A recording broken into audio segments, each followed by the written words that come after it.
for joining us on the Right of Way Report, a podcast by Pikeoff OTA. You can join us here every Monday morning at 10 a.m., where we will bring you updates on legislation, litigation, and landowner information.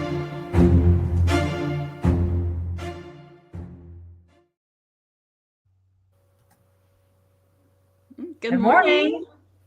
Yeah. Are you warm? I'm wearing my heated vest and a sweatshirt in my house. It's pretty cold outside. You have a heated vest? Yeah, I got it for Christmas for soccer games because it's always 10 degrees colder on the soccer field than anywhere else on earth. Well, that's probably true. So awesome. I need one of those. Where did you get it? You have any idea where you got it? Where they got it from? I don't. Santa brought it for me. So. Oh, nice. That's Santa. He knows. He knows what moms need. I'm going to have to look into that. But yeah. That's why I prefer basketball, because it's climate controlled inside. You know, that is actually one thing. So my daughter did gymnastics and for years and years. And one of the things that I always appreciated about it was that it was inside.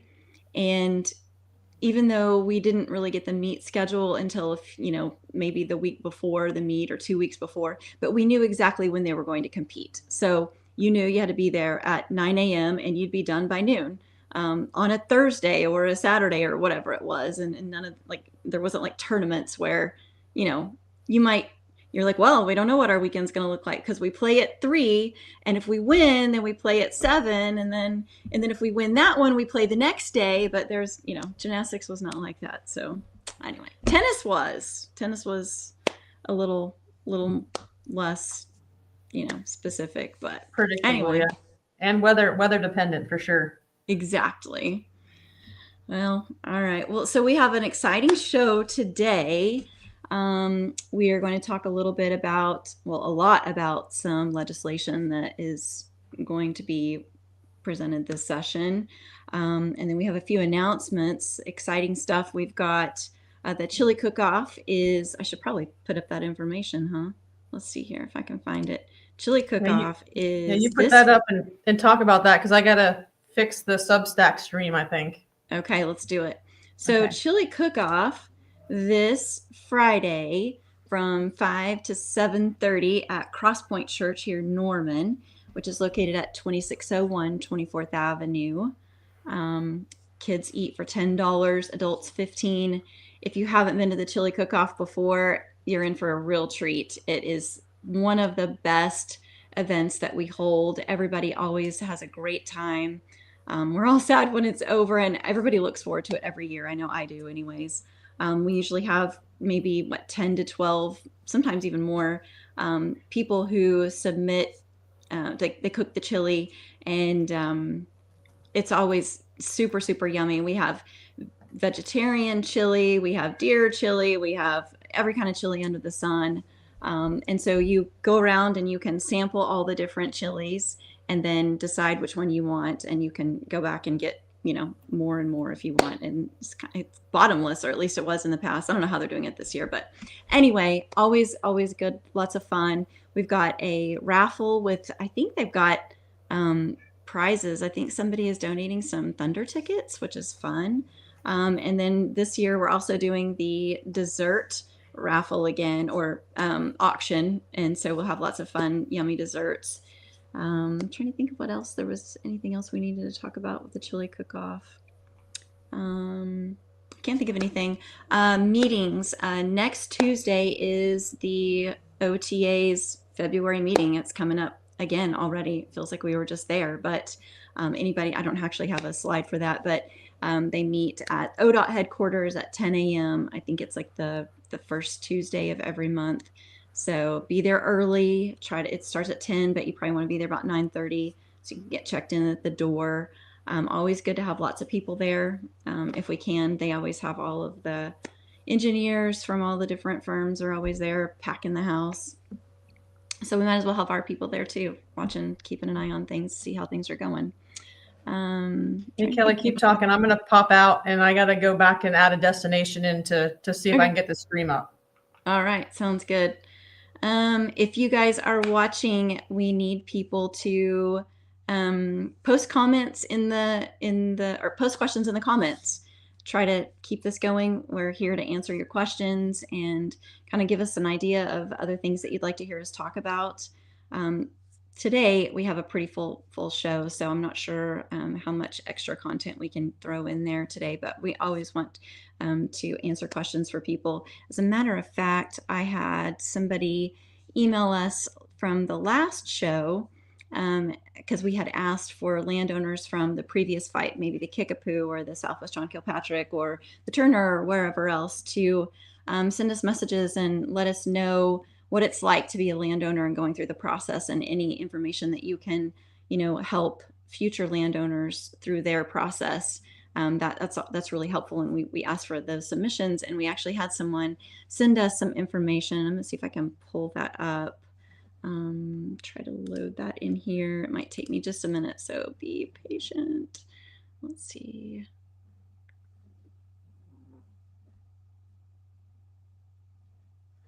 Well,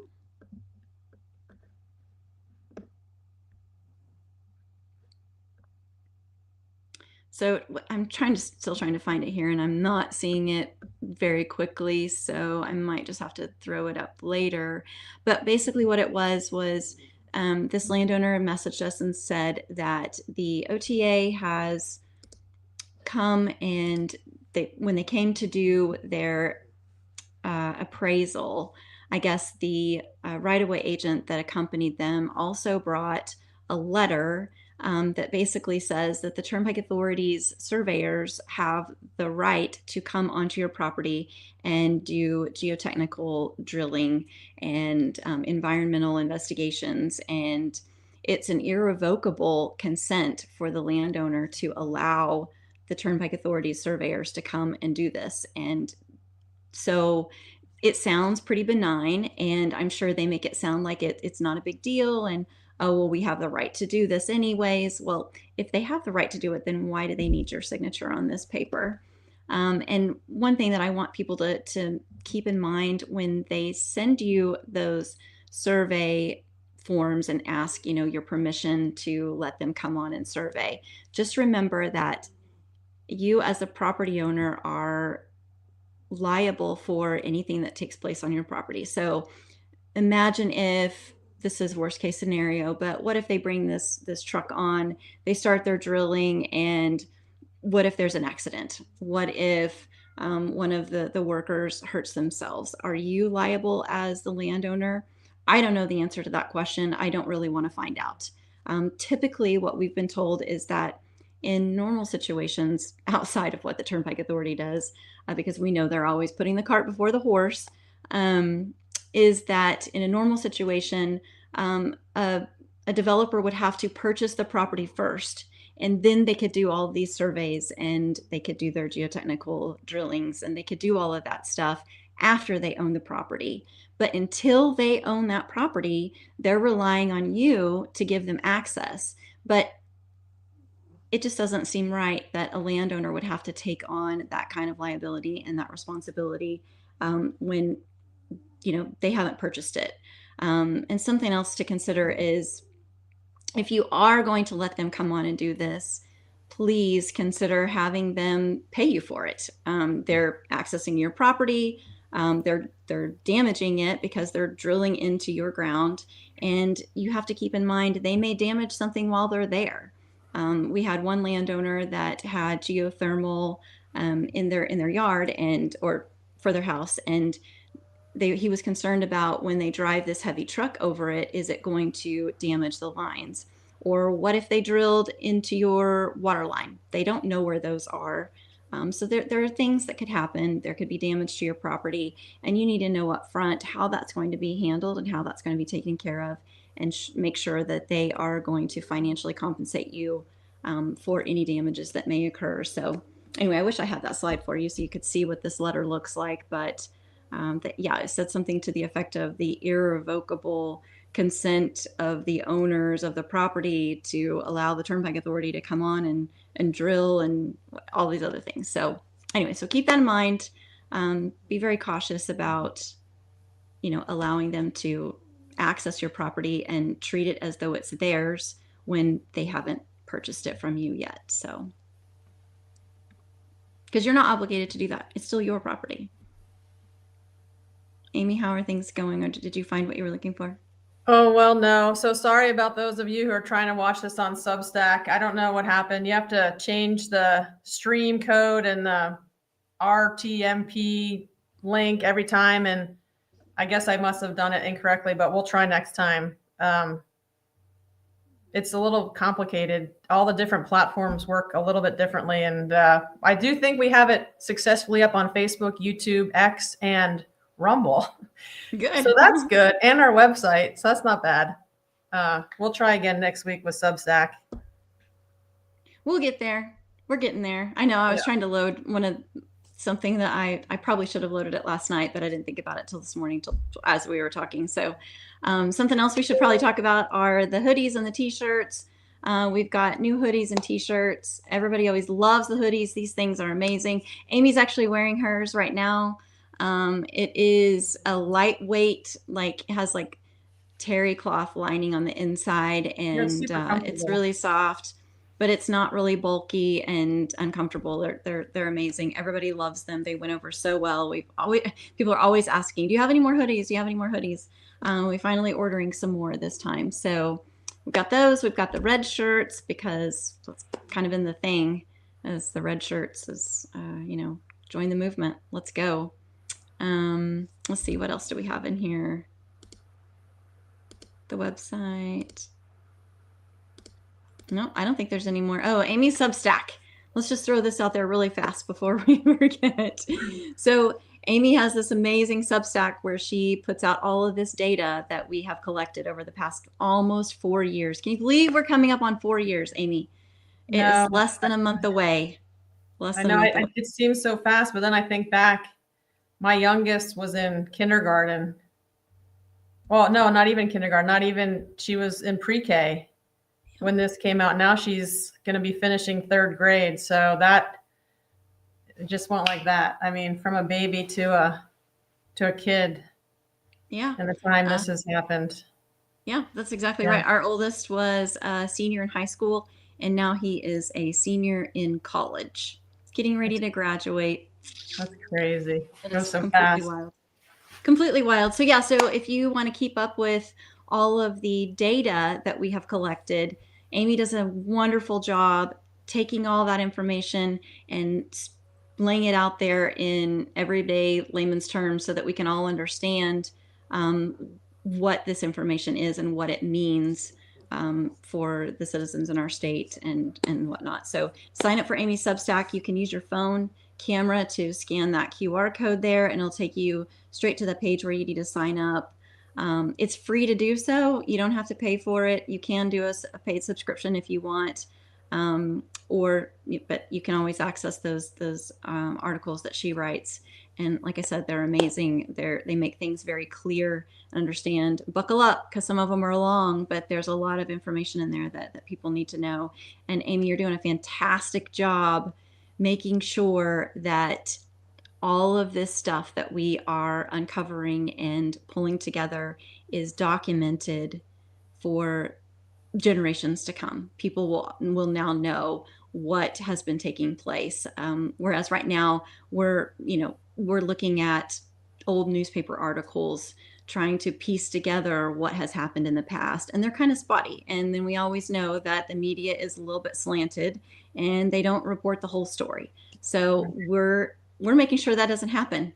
So in the future, when people look back on this fight, they're going to know exactly where we stood and exactly what information we had and exactly what information we felt was important.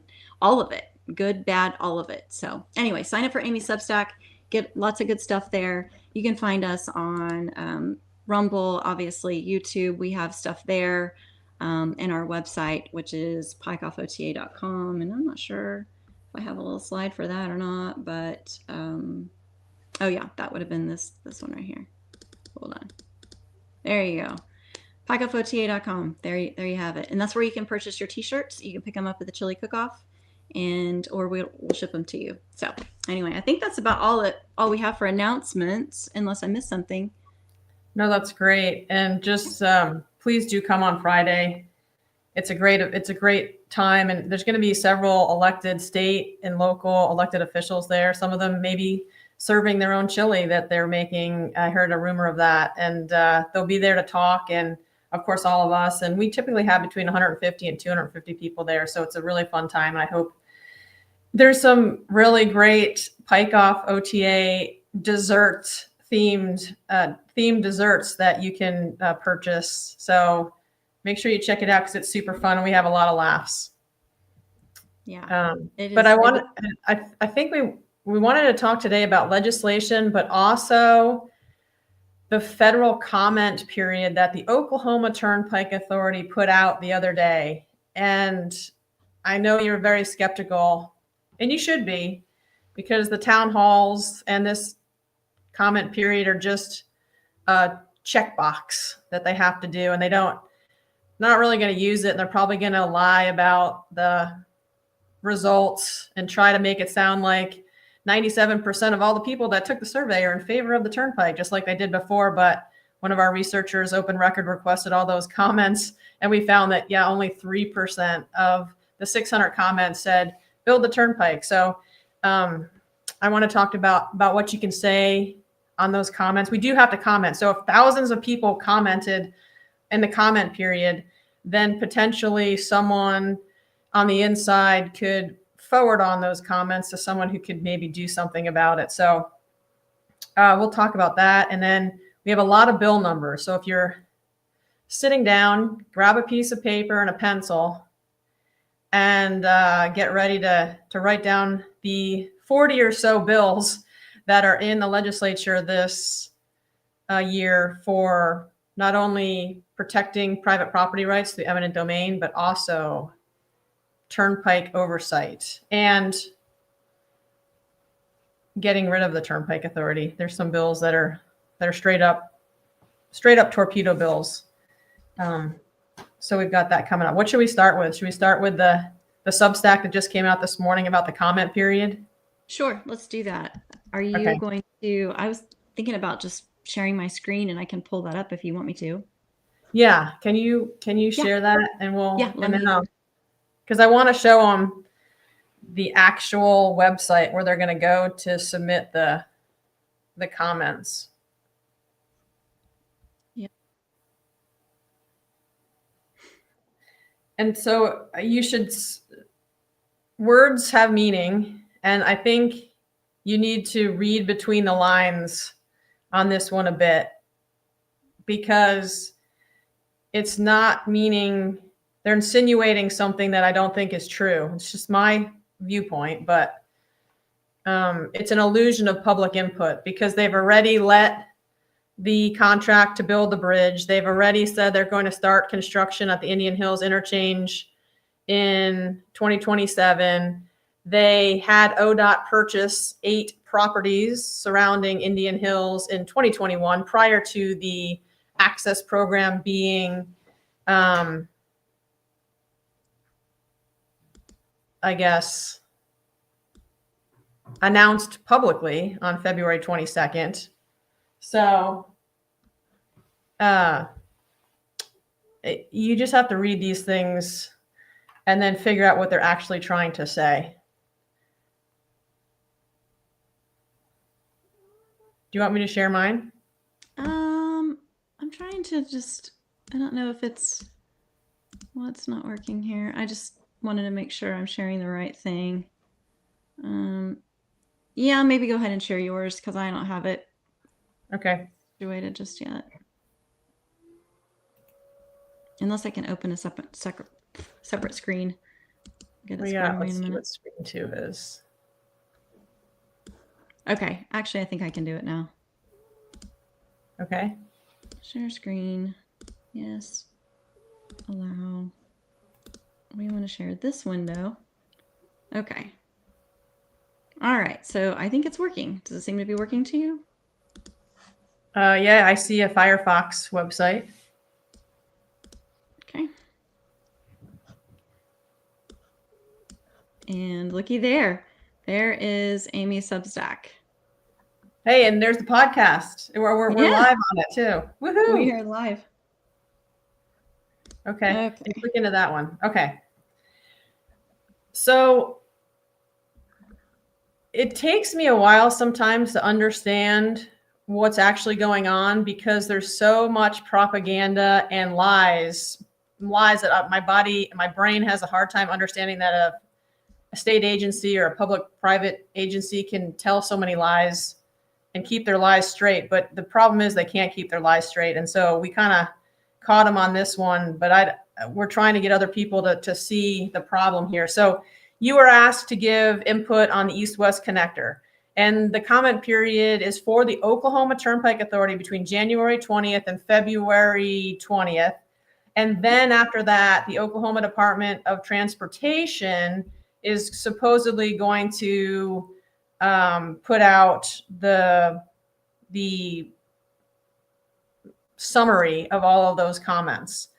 But what is the problem here is that all the contracts are being let, everything is being done. So this public comment period is really just a federal checklist. So what happens is every time the Oklahoma Turnpike Authority touches a federally funded project like I-35 or I-40, they have to do what's called a NEPA, a National Environmental Policy Act study for environmental studies and proved necessity. And so they're not using federal funds, okay, but they did use federal funds through Oklahoma Department of Transportation there because of the right-of-way, but we'll get there in a second. So they have to prove this to the federal government that it's necessary, that it's justified. And part of the federal regulations is you have to allow the public to make the comments. So the public is going to make the comment. So remember that this location, and Kelly, jump in anytime here. Remember this location used to be about a replacement bridge project and the reorganization of that interchange because it's really funky. It's kind of dangerous. You have to understand what's going on in order to figure out if you're yielding or if you're stopping. And so it really did need to be reworked. But since 2013, Oklahoma Department of Transportation has had that particular location in their 8-year construction plan. So the Oklahoma Department of Transportation puts out an 8-year construction plan and updates it every year. So, it starts at 2013 to 2020, then it goes 2014 to 2021, et cetera. And it keeps moving. And back then they had this particular project as a bridge replacement and interchange reconfiguration for $9.5 million. Okay. And it stayed that way up until 2022, maybe to 2030, where it changed over to an interchange. So where was that? That was 2021 to 2028. All of a sudden, their bridge and approaches became an interchange. And then it went from 9.5 million to 20 million. And then right around this time, $16,276,327 of your taxpayer money was used by the Oklahoma Department of Transportation to buy 8 properties along the Indian Hills roadway. And one of those properties wasn't even in the footprint of ODOT's bridge project. It was outside. Andy Alligators was outside of the bridge project footprint. So we open record requested the purchase prices of all of those properties and the initiation location of those funds. Like, where did they come from? Because they weren't in the 8-year construction plan budget at all. The total budget was $9.5 million. And then all of a sudden it got bumped to 20 million, but that was after they had already made the purchases. We never got any information on the location of that accounting, where it came from. but we did get the dollar amounts that were purchased. And it's really curious that Tim Gatz, the director of the Oklahoma Turnpike Authority, instructed Tim Gatz, the director of the Oklahoma Department of Transportation, to purchase these properties with emergency authorization. I mean, what could be wrong about that? So the taxpayers in ODOT are on the hook for these properties, one of which doesn't even fall within their scope of work. And then all of a sudden, after all these properties are purchased, the long-range turnpike expansion plan is announced on December 7th of 2021 at the OTA meeting, but no details are given. Okay, and then we see that it stays $20 million for a while, but then all of a sudden in 2024 to 2031, the price jumps up to $33 million. So it's really important that you understand this history for this comment period, because when ODOT went to summarize this project on the State Transportation Improvement Program website for the federal government, they kind of made an oops. They said that this was a new project starting in 2022, and it wasn't a new project. It was a new project in 2013. And so every time you have a major amendment to a new project, you have to open it up for public comment. So if you back up a little bit, in 2021, ODOT opened a virtual open meeting in November and December of 2021 for a bridge project. And then it was summarized in February of 2022, right after OTA announces their access program. But when they went to the federal government to get permission to connect this east-west connector with the I-35, they called it a brand new program in 2022. They adopted it in 2022, and then they amended it with a budget increase. And so, yeah, so Kelly's showing the I-35 corridor study that was performed by I-35, and that's what we were commenting on. So we were commenting on a bridge project. Yep. So anyway, project and frontage roads. And if you notice, it says this was back in November. I think, I can't remember the exact dates, but I want to say it was like November 15th. And then the cutoff period for comments was December the 10th, which was like, what, 3 days after the soft announcement of the long-range turnpike plan. But if you'll notice right here, this is important. It says we are here. So we were still in evaluate options at this public meeting. And notice there was supposed to be another public meeting held, a third public meeting. But we'll get more to that here in just a minute. So this is what Amy's talking about. Yeah. And so the problem here is that the federal government can't give permission on a project if they don't know the full scope. And so by federal law says every time you have a major amendment, you have to open it up for public comments, and you have to prove necessity. So in other words, where's the traffic justification? What is the environmental impacts? You know, all these, there's a whole list of things they have to do, but Federal Highway is not going to make them do it because there hasn't been, you know, a major amendment. It didn't go from a bridge approach to a 5-stack interchange. You know, they don't know that. And so also, I mean, sometimes I think that it's incompetence. And then sometimes I really think it's nefarious, but I don't know, maybe it's a little bit of both. But if you go through their funding, how they did funding, they have they put it federal 7.5 million, state 7.5 million, other 5 million. Okay. And then in the next year, they say, oh, 33 million of it's all going to come from the state.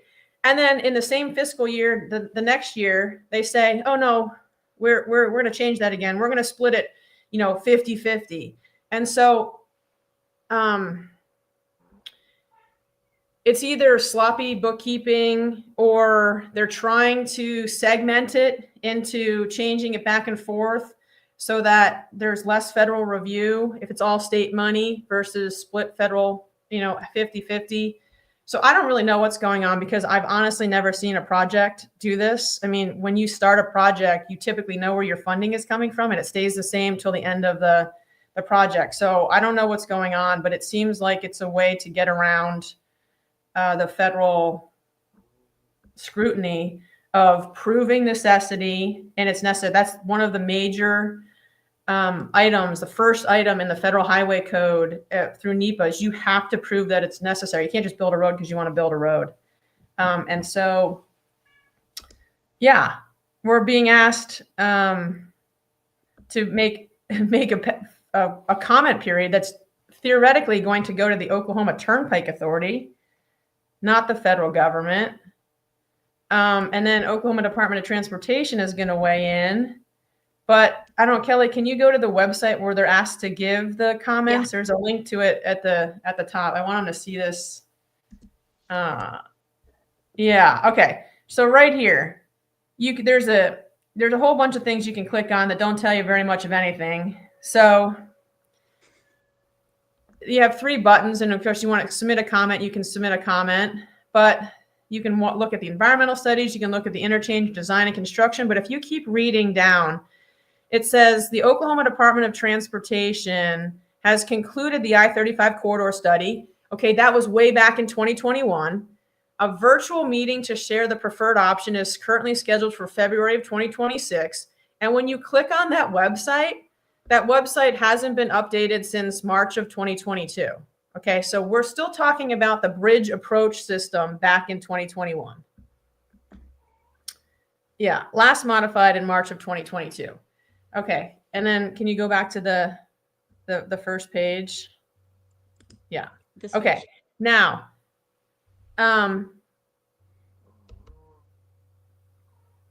then in the second paragraph, it talks about the construction work plan to improve the traffic flow on and off of I-35.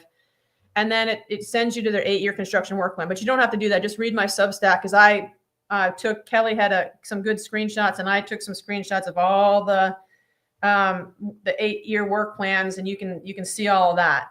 But what you have to think about is who is going to see these comments? Like, is this going to the federal government? It should go to the federal government, because Oklahoma Department of Transportation used federal money to acquire the land. And so the federal nexus has been sparked, and you can't get around that, in my opinion. Although we have oversight bodies and we have laws, but apparently in Oklahoma we don't have any enforcement. But we're trying to write these Substacks and do these podcasts, so maybe someone will watch it and say, "Hey, something's not right here." And so this has been Kelly's kind of baby since the beginning.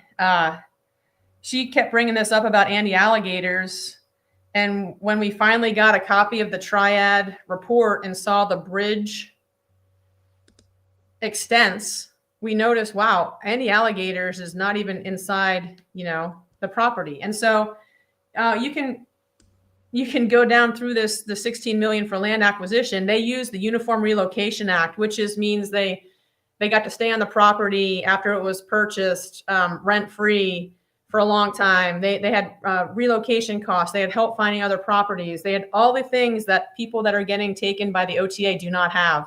And so because they use the Uniform Relocation Act, that is a federal action. And that means that this interchange was halfway constructed or starting to be constructed with federal money. And so it has to be reviewed with integrity, I think. And so if you go down, we talk about a little bit about all this land speculation and how they purchased it. They just went out and purchased it, okay, before any of this was announced to the public. But everybody thought it was legit, right? Because they have the bridge approach, and they were going to do the redo of that funky looking interchange. So it went through, and people got banked. People made a lot of money on this. One particular property that made a ton of money was the Timber Creek Church. And that was in the southeast corner of Indian Hills. It's about 5 acres, and they had moved in 2019. And it just so happens that the chairman of the Oklahoma Department of Transportation Commission was a member of that church and allegedly helped with negotiations and made that church, was at $1.2 million over the sale of their price. So ODOT purchased it for $3.7 million. Why is this a problem? Because the people, regular citizens getting taken along the east-west connector who are selling right now don't have the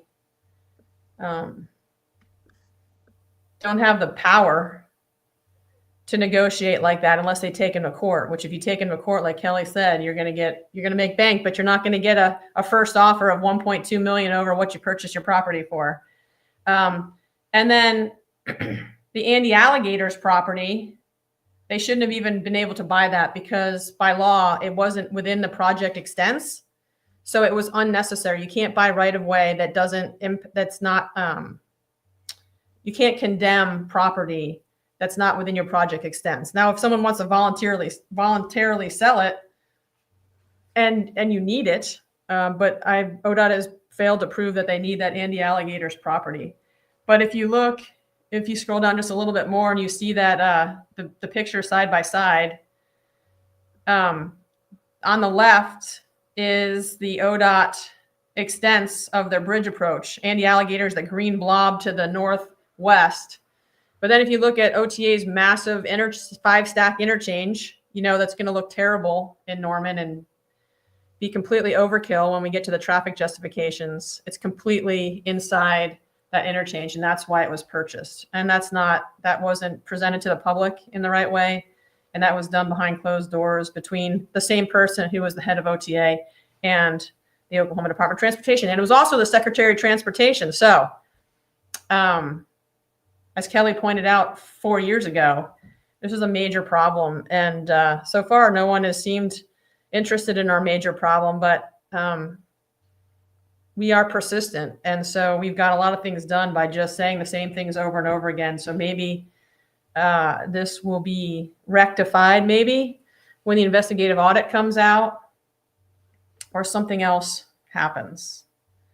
So this is one thing you can put in your comment, like why they purchased the properties were purchased that weren't even needed for the ODOT bridge approach. So that's a problem.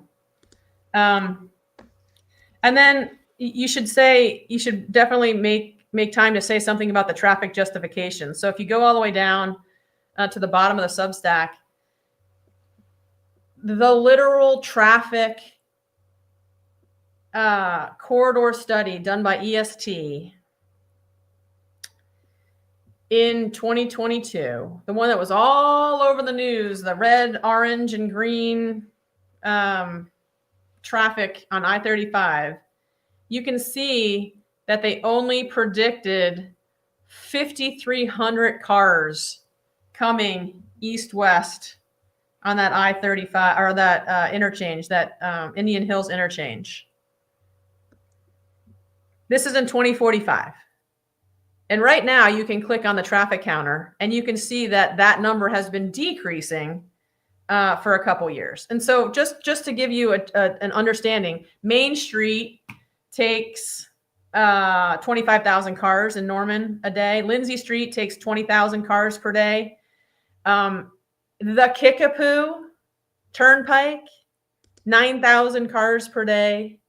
So for 5,300 vehicles per day, has anyone ever seen traffic on Indian Hills? I mean, I drive that going to Premier Sports Complex and soccer complexes, and I drive, what's the speed limit? 50? Okay, I'll drive the speed limit, but it's probably a little bit more. I drive the speed limit. There's never any traffic on that road. Why do we need a 6-lane turnpike?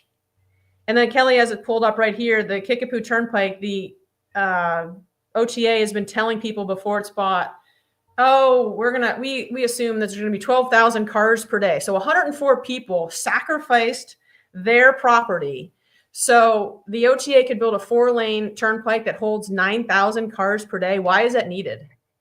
Why did you kick out 104 people, then sell the surplus land to all your developer friends, and then screw up the Oklahoma County commissioners with construction traffic damage to all their county roads and never pay them. So there's just so many problems with this, and the traffic is one of them. We don't have the traffic in Oklahoma to justify these limited ingress, high-speed turnpikes, and we certainly don't. It can't be justified if you're going to take 104 properties like the Kickapoo or 600 properties like on the east, west, and the southern extension. And so, again, there's explanation down underneath that that the National Environmental Policy Act has to have a valid transportation purpose and need, and without it, you can't lawfully proceed. So the federal reviewer should question whether the stated transportation purpose is pretextual, meaning they're not really building this because of traffic. Okay, can we get that? We can get that straight. And I, of course, I put the traffic viewer, the Oklahoma Department of Transportation traffic viewer link, and you can click on it, and it's kind of cool. You can zoom in and you can click on the little dots, and it'll tell you for any roadway in Oklahoma what the traffic is. And I think it's 2024 because it's kind of delayed. But it's a neat website if you wanted to play with it. And you can find out, anywhere you want to go where that traffic is. So Kelly's zooming in right now on it. And I think it's pretty neat. The Oklahoma Department of Transportation does a good job. Every mile or so, they have a traffic counter, and there's the ones on Indian Hills. And you click on it and you can see, it gives you directional and two-way, and it tells you over time for a couple years what the vehicle traffic is. So you can check. Look at that. From 2019 to 2022, traffic is decreasing on Indian Hills. Yep. Right here. That's okay. Okay, anyhow. Yeah, so just check that out. That's a resource for you. And then what I would say in your comment, I would tell them that they need to treat it as a material amendment requiring renewed public review. And then they need full disclosure back to 2013. And they need to explain the right-of-way funding source and justification, especially for that Andy Alligator's parcel. And you can also say things like there has been no environmental impact study done. There has been no cultural resource study done. And then you can say, and what are you going to do with these comments? Because we're going to open record request all of them again, so they can't lie about it. But we would like a higher review. But I honestly think it's just going to stay with the Oklahoma Turnpike Authority. And I think the Oklahoma Department of Transportation is just going to publish their previous summary. So I don't know. I would like someone to tell the truth for once on their website about what's going to happen with these comments, because they should go to a federal review.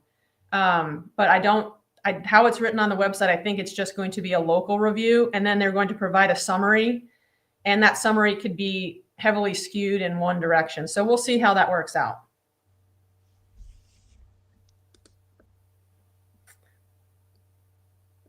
Was there anything else on the Substack you wanted me to zoom in on? No, I just think to know that, it just is all a sham. And there's all these really convoluted check boxes that people have to go through with federal review, but you can scam the system so easily because everything is compartmentalized. Like the historical people are over here, and the cultural people are here, and the environmental people are here, and the right-of-way people are over here, and no one's really talking to each other. So OTA is allowed to segment their project without anybody having oversight over something else. And they can split it up into such small segments that the federal reviewer is like, we don't need to review that. It's so small. But in reality, if you look at the whole picture, what they're doing really requires a full environmental impact study, a full transparent public comment period, and an overview of the traffic justification, which is called, I did write in here, let's see, what is it, AJR? What does that stand for? Access Justification Report. Yeah, the Access Justification Report is super important. And I'm not going to talk about it now because it's super detailed, but Access Justification Reports can be completely manipulated to get federal approval. And so Triad was contracted to submit a final AJR to Federal Highway for approval in 2023. We don't have that yet. Where is that AJR? We've open record requested it, but that's one thing we haven't gotten. So we don't know if it doesn't exist, if it never got done. But that AJR should tell us things, what was checked and what wasn't checked, for telling the Federal Highway why they should allow connection from the east-west connector to the I-35 corridor. So please make a comment, and please know that we're working really hard to get those comments seen by the Federal Highway Administration. So to do that, you're just going to go to the Access Oklahoma website, and then up here at the top, well, if I can get that header to stop doing that, you just click here, and then you can scroll down, and just for kicks, let's see what these environmental studies are. Oh, look at that. It actually says, if you read through, it says, once everything is approved, the studies and public comments will be put together in a final report for review and consideration for approval by Federal Highway Administration. So the studies haven't actually been done yet, and nobody's going to see them until they're completely done. Yeah, which is the opposite of what public comment is supposed to be. You're supposed to have public comment before you decide to do anything, but that's not the world we live in. Yes, and let's see. So they're saying, okay, they make it look like this is an option, this is an option, this is not. No, those are not options. You're like with the federal guidelines, you're supposed to present 3 alternatives and a no build, and Correct. Then the public puts in, their comments and says which one they prefer. And then with the federal guidelines, so ODOT or OTA would have to take every single one of those comments, and they would have to explain how they were incorporating it, or how they were mitigating for it, or why it was not important. But as we know, the OTA is not going to do that. They're going to just gloss over everything. Amy, did you by chance put in your Substack that email that we were looking at last night? No, I didn't put that in. I couldn't. I was getting so long, and I feel like I go down so many rabbit holes, so I left it out. I understand. Okay, yeah. Well, I'm going to try to dig that up here in just a second and see if I can throw that in, because I think it's kind of interesting. But anyhow, okay, go ahead. Sorry, I didn't mean to interrupt you. Yeah, so the email Kelly's talking about, we got through open record requests. It took 9 months to fulfill, and we asked for everything to do with the arena TIF project in the Rock Creek Arena in Norman. We asked for everything to do with Indian Hills, the East-West Connector, corridor studies, traffic studies, and from specific people in ODOT. And we got I don't know how many, 5,000. That was ridiculous.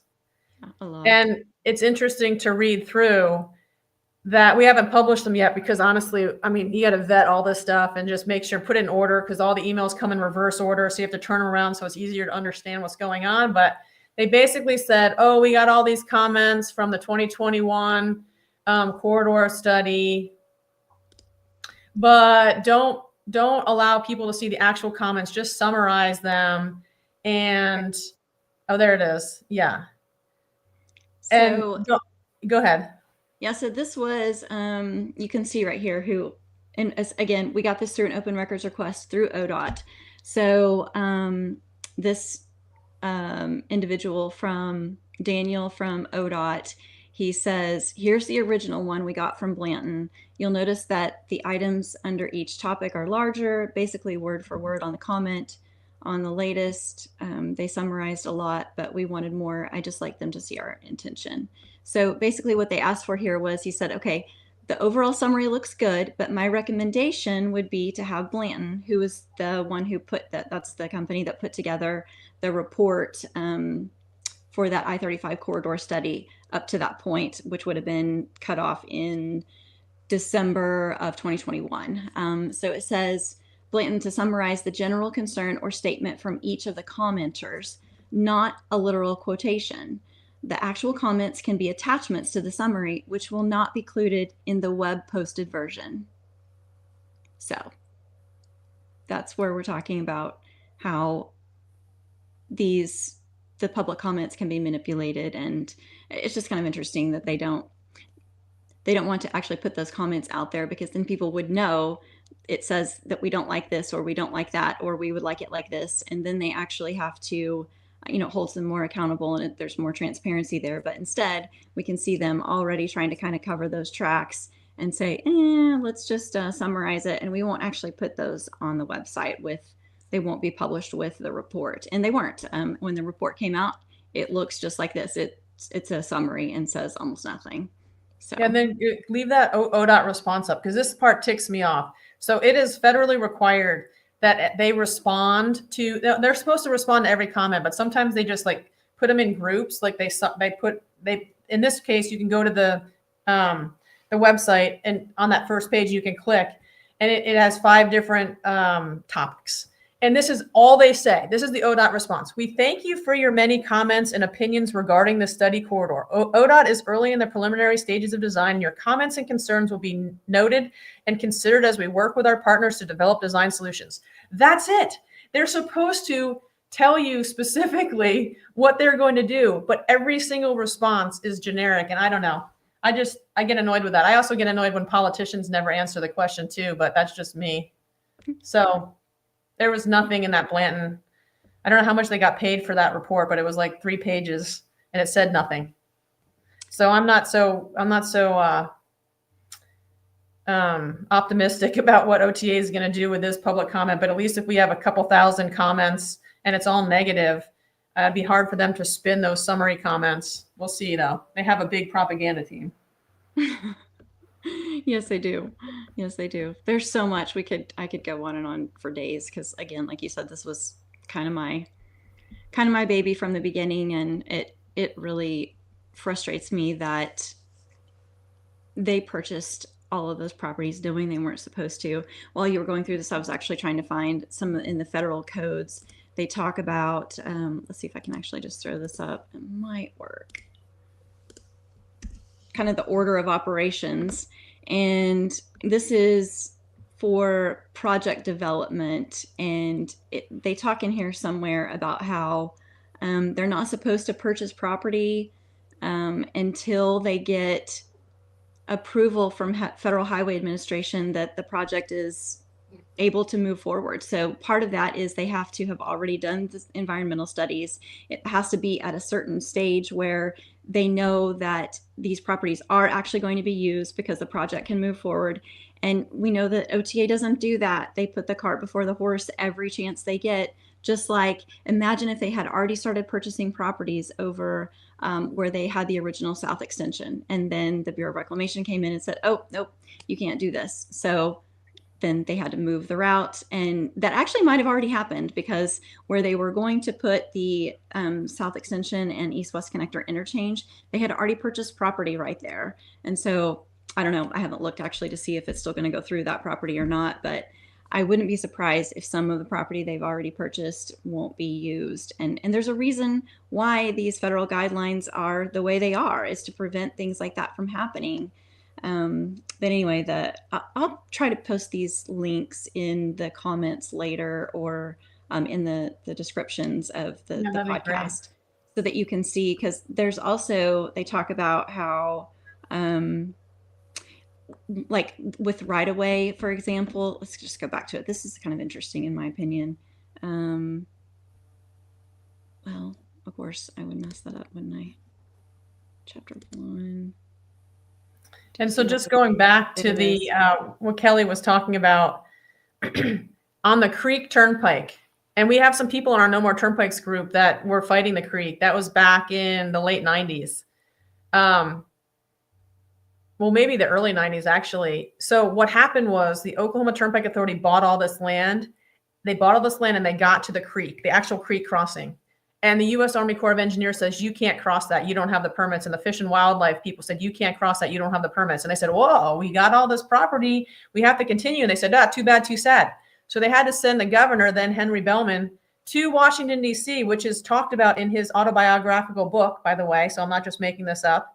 And he had to get permission for the Oklahoma Turnpike Authority. He had to squeeze the Secretary of the Interior to let them have a permit to build over the creek, because they didn't have permission before they bought all the property, and they built right up to the creek. And then they said, oh, well, I guess we got to go. So what we're trying to do, and what all the community should be trying to do, is don't sell, stand your ground until they have final approval for everything. And then at that point, we can't do anything, but maybe we can stop them for real. So we just can't let them get too far ahead. And we have some things in the works that hopefully will make that happen. Yeah, for sure. So, we were talking earlier about how ODOT purchased that property at Indian Hills and I-35 ahead of schedule. So I'm not sure if I can find that. Here's the storyboards again. So remember, they were here. This is where the project left off. And then it's kind of complicated, but basically what happened was ODOT, when Access was announced, ODOT had this, or team designer, I think it was Triad at the time. They changed their name right about that same time that Access was announced. But anyway, so Triad had been doing this I-35 Indian Hills corridor study, okay? And that's what the contract was for. And then they did a complete scope change and modified that contract, and Team, which Triad changed their name to Team. And so now Team just happened to be the contractor who, quote unquote, won the bid for the 5-stack interchange design with the OTA. And so ODOT was like, oh, hey, look, this is perfect. They were already doing this corridor study, and now they're doing the design for the interchange. So it just makes sense that we just change this contract. We're going to modify the contract and change it from a corridor study to the access justification report. Well, those are two wildly different projects. And so I think what Amy was trying to explain earlier is that anytime you have a major change in scope of a project where there's federal funds involved on the State Transportation Improvement Project list, the STIP, the STIP, then you have to get the Federal Highway Administration's approval to, or it counts as a formal amendment. And when there's a formal amendment to a project, meaning anything that has undergone a major scope change, or if the tie-in if there's a number of lanes that are changing. So before we had 3 lanes and now we're going to 4 lanes or whatever, or you're tying into a new facility, which obviously that's what we are doing. I mean, it literally met every single one of the criteria for, quote unquote, an amendment of a project amendment. And so when there's a project amendment, that triggers public comment. And so they are supposed to go and explain to the public why they are making this change, and what they're, and take comments from the public saying, well, do we like this? Do we not like this? Should we just cancel the whole thing? But obviously we never got to do that. And so what Amy was trying to explain before was, I think it was in here, and well, there's the scope change right there. This was the order where they changed it from the I-35 corridor study to the access justification report. Do you know if that's in here, Amy, though? What am I looking for here? What are you looking for? Oh, I was looking for more information about that access justification report and the... Oh, no, I only put one sentence in, and I said, we need to talk about that later because the Substack was too long. So I said, we'll do it. The importance of the access justification report will be talked about in another Substack. Okay, gotcha. Yeah. Okay, so basically the situation is that the Federal Highway Administration has to approve this access justification report, because basically what it's going to say is whether or not this tie-in of this new facility is going to overburden I-35. And this is probably something we should have people mention in their comments, is that it's a real concern. If the OTA actually does get the number of, vehicles on the east-west connector that they say they're going to. Well, that's not going to decrease traffic on I-35, which supposedly is their whole purpose of building this, east-west connector in the first place, is to alleviate traffic congestion, right? Well, we all know about induced demand. Apparently, OTA doesn't know about it, and ODOT doesn't know about it, as they admitted at that meeting back in 2022 when Amy spoke about it. But induced demand is when you make an improvement on a highway, it actually increases traffic there. So, I mean, it kind of makes sense, right?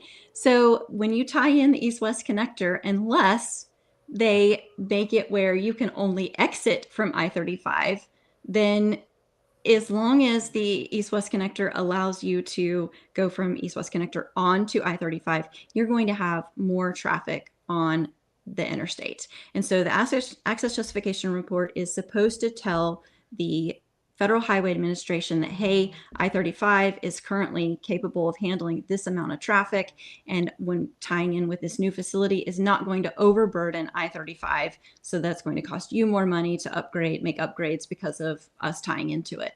So, and that's a big concern, is it going to overburden I-35? I think it probably could. So it'll be interesting to see if they actually turn in any of these comments to Federal Highway Administration, but I have a feeling they won't. But that's the other issue that comes in from Triad having that I-35 corridor study project, and that was an ODOT project. It was 2910605, I believe, and I can't remember the engineering contract number off the top of my head, but they didn't change those numbers. They left them the same, and now they have turned it into this access justification report. But when I email ODOT asking for records request for that project, I'm told that that is an OTA project and that ODOT doesn't have those records. But okay, but it started as an ODOT project.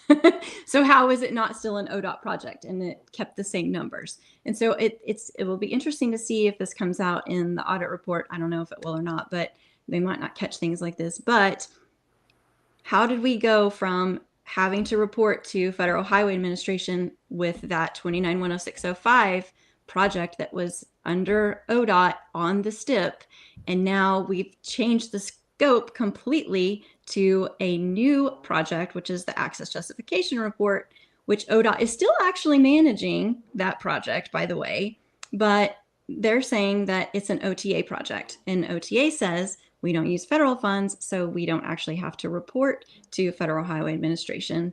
So are they not? Are they following the law? It's a little bit dicey, and I would hazard a guess that they're probably not. So anyway, Sorry about that little tangent, but Amy, what else did you have? No, you want to just quickly just talk about two bills and give them homework for the week before the chili cook-off, and then we'll hit it hard next week when the session starts, and hopefully we have bill legislation committee assignments. Yeah, that sounds good. Let me see if I can figure out how to take this off. There we go. Now we're back. Yeah, so it's really important, and I actually want to put this one comment up here because this is exactly what we use. So Enchanted Nerd 4148 said, failure to disclose a pending or active lawsuit in their bond docs is an omission. Investors don't know what's up. The SEC are not their friends or future clients. And this is what we used in 2022 to stop them going to the bond market when we were suing them in district court twice. And we definitely know this, and we're on record. So Kobo will know as soon as lawsuits are filed that they can't get those bond docs. And then SEC is interesting. So that's a whole nother 10 podcasts, because we have a retired CPA. She's amazing. And she wrote up a binder that's about this thick with 13 huge SEC violations that the OTA has been undergoing for the past at least 20 years. And we have given them to the SEC. We haven't heard back. We were going to do it again. So the SEC should know, but like Bernie Madoff, it took them 11 years to get them. We do know all that, and we are definitely using those laws to our advantage for sure. So let's end because we're over an hour already. We have some homework for y'all. So last week, I talked about SB 80. And we also have a mirror bill in the House. House Bill 3451 is run by Wilk, and Senate Bill 80 is run by Standridge. Standridge's bill, SB 80, has made it through the Transportation Committee, and it is about requiring advance notice, formal public meetings, detailed reporting, route change disclosures, compensation for damaged property, and it sunsets locations after 5 years. So it's a pretty decent bill. We could make it a little stronger, but for what it is, I think it's good. But what we need to do with that is we need you to contact floor leader Julie Daniels at 405-521-5634 or julie.daniels@oksenate.gov and ask to have this bill placed on the Senate floor agenda. We want it on next week. That would be awesome if you could do that. And then we have another one written by our awesome volunteer, Kate, and drafted by our awesome volunteer lawyer, Rob. House Bill 1188 by Representative West. And you need to contact Representative Trey Caldwell, who's the chairman of the Appropriations and Budget Committee. And you can contact him at 405-557-7307 or trey.caldwell@okhouse.gov. Oh my goodness. I set it for 10 to go down at 10. And ask that this bill be heard in committee. So we went up there and had a meeting with Trey Caldwell, and it didn't really go that well last year. So we hope Representative Rick West is an angel. He doesn't take PAC money. He's very good. He's very honest. And it's a great bill. So what it does is it helps a budding landowner. So if the turnpike is coming, but it's not going to take your home, it helps a budding landowners get the compensation they need for the long-term damages that are going to occur to their property. And so it's a really good bill. Of course, all the really good bills never get heard in committee, but we're hoping to change that this year because all the people that are going to contact them will pressure them into hearing it. And then after it goes through that committee, it's got to go to another committee and then to the House floor. But first things first. So that's really what we wanted to talk about. And we have a whole bunch of other bills, but they don't have committee assignments yet. Those are the only two with committee assignments. So if you can do those two things for us, contact Julie Daniels for SB 80 and contact Representative Trey Caldwell for HB 1188. That would be amazing. And then, of course, block your Friday night off and come to our chili cook-off because it's going to be awesome. And I just saw 2 more chili entries enter. So I think we're up to 15 chilies. That's amazing. That's just like how big we were the first year we did it. And I'm excited. I saw a vegetarian option. I saw a turkey sausage option. I saw beef. I saw no beans, with beans, red, white. So there's going to be a ton of food there. I hope everyone can come.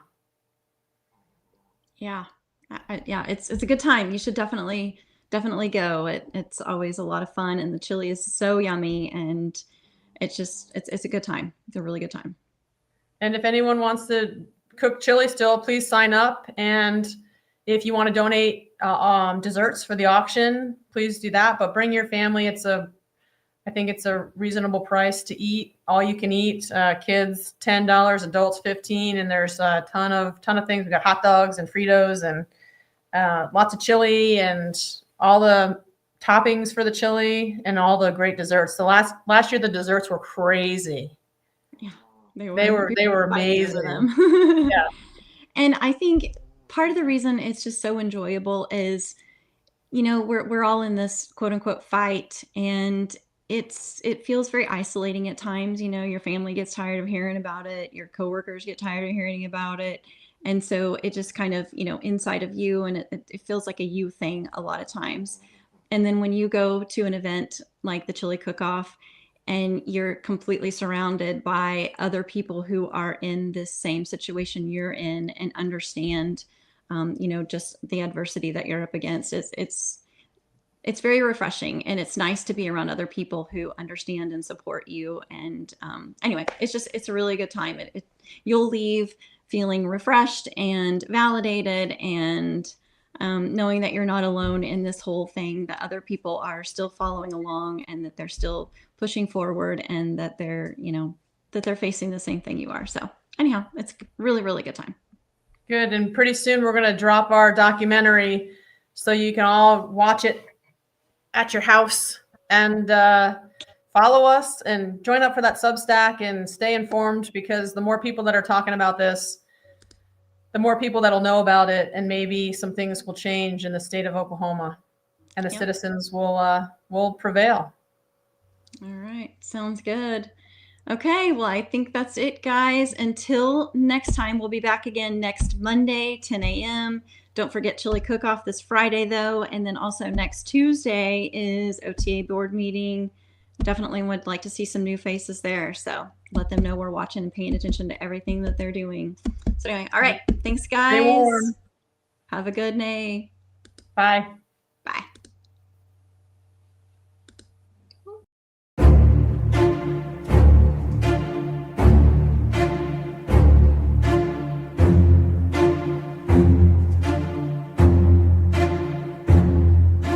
Thank you for joining us on the Right of Way Report, a podcast by Pike-Off OTA. You can join us here every Monday morning at 10 a.m., where we will bring you updates on legislation, litigation, and landowner information.